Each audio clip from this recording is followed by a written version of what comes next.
Pemberian pupuk dan sejenisnya ketika musim hujan memang terkadang tidak disarankan secara kocor.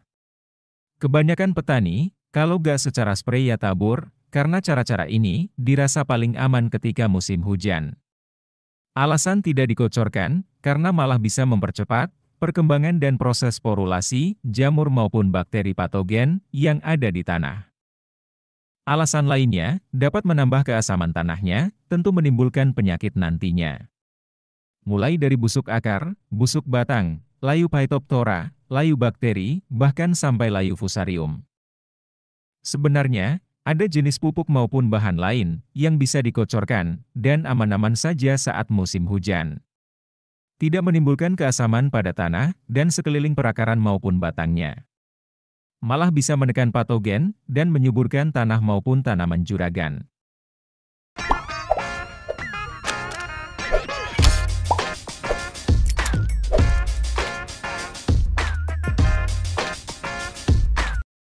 Penggunaan asam humat ke dalam tanah, entah secara kocor atau tabur, bisa menggemburkan struktur tanahnya.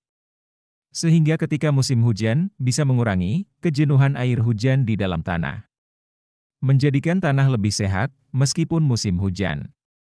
Maka perkembangan akar dan proses penyerapan air di dalam tanah akan berjalan optimal kembali.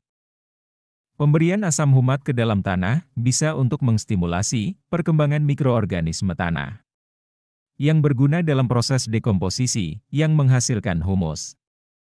Mikroba menguntungkan di dalam tanah yang semakin banyak populasinya, maka akan lebih kuat melawan patogen tular tanah. Asam humat juga bisa sebagai pH buffer pada tanah asam maupun alkalis sekalipun.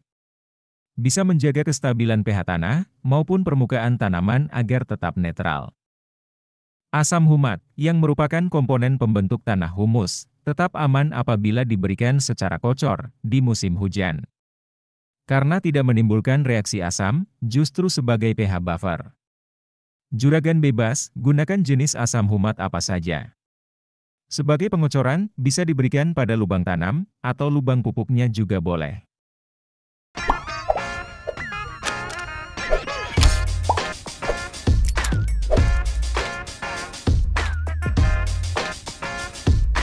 Pupuk ini disebut juga sebagai kalsium super, dengan kandungan tinggi kalsium, lebih dari 80%.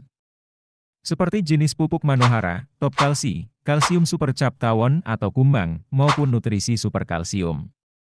Pupuk kalsium karbonat, biasanya juga bisa juragan peroleh kandungannya, pada kapur pertanian, maupun kapur dolomit. Yang sama-sama berguna dalam menekan perkembangan jamur maupun bakteri patogen di tanah dan permukaan tanaman. Karena pupuk ini bisa meningkatkan pH tanah juragan, menjadikan lebih netral. Bahkan, juga bisa sebagai penyembuh tanaman yang terserang busuk batang.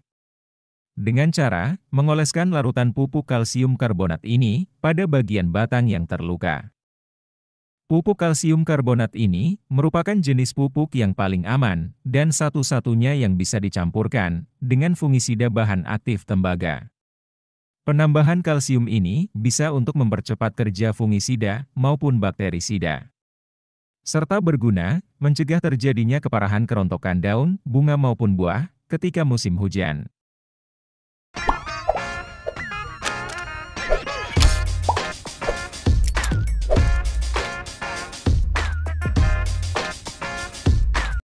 Di dalam kalsium humat ini, merupakan kombinasi dari 3 bahan yang aman diberikan secara kocor juragan. Yaitu terkandung kalsium oksida, kalsium karbonat, serta asam humat sekaligus. Tentu, selain bisa menekan perkembangan patogen tular tanah, juga akan menyuburkan tanahnya kembali.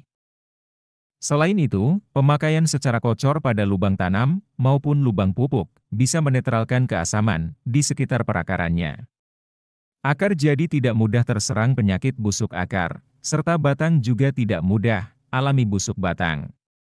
Selain itu juga akan memperlebat bulu-bulu akar, sehingga penyerapan pupuk bisa menjadi lebih maksimal.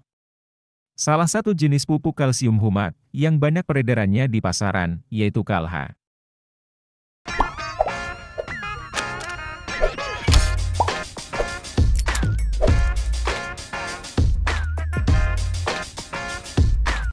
Fungisida jelas aman diberikan secara kocor ketika musim hujan. Karena kegunaan utamanya saja bisa menekan dan mengendalikan penyakit akibat patogen-patogen tular tanah. Entah jenis fungisida sistemik atau kontak, dan berbentuk tepung, butiran maupun cair. Semuanya bisa juragan berikan sebagai pengocoran, biasanya diberikan pada lubang tanamnya. Fungisida yang diaplikasikan secara kocor ke tanah dan sekitar pangkal batang ini biasanya berguna dalam mengatasi masalah busuk batang, busuk akar, layu Phytophthora, sekaligus layu Fusarium. Tentunya dengan bahan aktif berbeda dan spektrum yang berbeda pula. Untuk jenis fungisida di pasaran, ada beribu-ribu merek dagang dengan berbagai bahan aktifnya.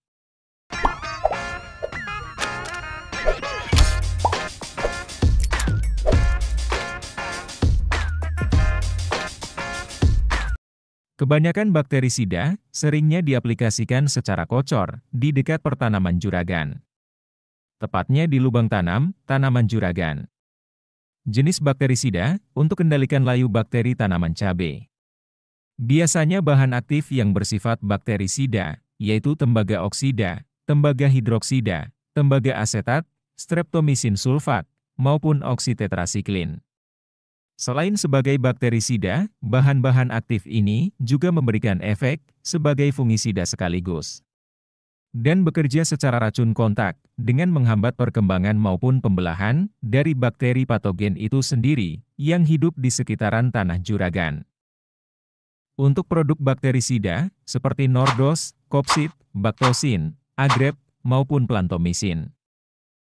Sekiranya ada 5 bahan yang aman-aman saja jika diaplikasikan secara kocor pada lubang tanam maupun lubang pupuk, lahan juragan.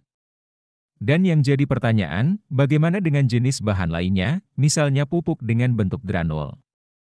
Yang biasanya diberikan sebagai pengocoran tanaman cabai juragan. Tentu boleh-boleh saja juragan.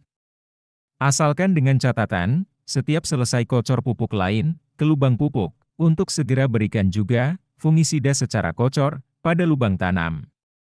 Jadi pupuk yang diberikan tadi tidak sebagai sumber energi untuk pertumbuhan dan perkembangan si jamur atau bakteri patogennya. Agar tetap fokus untuk diserap dan dimanfaatkan oleh tanamannya. Atau kalau mau lebih aman lagi, ya berikan secara tabur saja, setelahnya baru kocorkan fungisida. Serta untuk pupuk cair atau kristal yang mudah larut dalam air, ya juragan berikan sebagai penyemprotan saja ketika musim hujan. Semoga dengan pembahasan kali ini menjadi bahan pemahaman juragan yang tetap ingin memberikan pupuk atau bahan lain secara kocor di musim hujan. Sampai sini saja juragan, sampai jumpa lagi.